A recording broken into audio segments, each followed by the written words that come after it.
Cricket से जुड़ी तमाम खबरें, वर्ल्ड रिकॉर्ड, आईसीसी रैंकिंग और आने वाली सीरीज के शेड्यूल से बाखबर रहने के लिए सब्सक्राइब करें बी ऑफिशियल चैनल को और दबाएं बेल के बटन को ताकि आप हमारी लेटेस्ट वीडियो सबसे पहले देख सकें।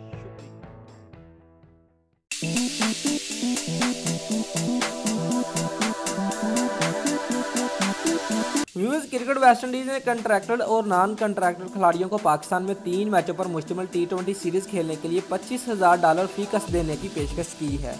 पाकिस्तान क्रिकेट बोर्ड के चेयरमैन नजम सेठी ने ये तीनों मैच कराची के स्टेडियम में करवाने का ऐलान कर रखा है, क्योंकि इनका कहना है कि वो पाकिस्तान के हर बड़े शहर में क्रिकेट के मैदान बहाल करने की कोशिश कर रहे हैं। व्यूअर्स, क्रिकेट वेस्टइंडीज के चीफ एग्जीक्यूटिव ऑफिसर जॉनी क्रेवो ने वजाहत करते हुए बताया कि ये इजाफी मुआवजा वेस्टइंडीज और पाकिस्तान क्रिकेट बोर्ड की जानब से मुश्तरका तौर पर अदा किया जाएगा। ये ऐसा वक्त होता है जब टीमें फ्यूचर टूर प्रोग्राम से हटकर कोई सीरीज खेलती हैं। व्यूअर्स, जॉनी क्रेवो ने मारूफ क्रिकेट वेबसाइट को इंटरव्यू देते हुए कहा कि पाकिस्तान अपने मुल्क में मजीद क्रिकेट खेलने की मनसूबाबंदी कर रही है, जिसके लिए अगले साल PSL के आधे मैच पाकिस्तान में होंगे, जबकि फ्यूचर टूर प्रोग्राम के तहत 2 सीरीज के चंद मैच भी पाकिस्तान में खेले जाएंगे। बहरहाल PCB गैर मुल्की खिलाड़ियों को PSL या फिर सीरीज पाकिस्तान में खेलने के लिए इजाफी रकम देने का सिलसिला जारी नहीं रख सकता। व्यूअर्स, उन्होंने कहा कि चूंकि ये सीरीज फ्यूचर टूर प्रोग्राम से हटकर है, इसलिए PCB ने कुछ अदायगी की है जिसका भरपूर फायदा उठाया जा रहा है।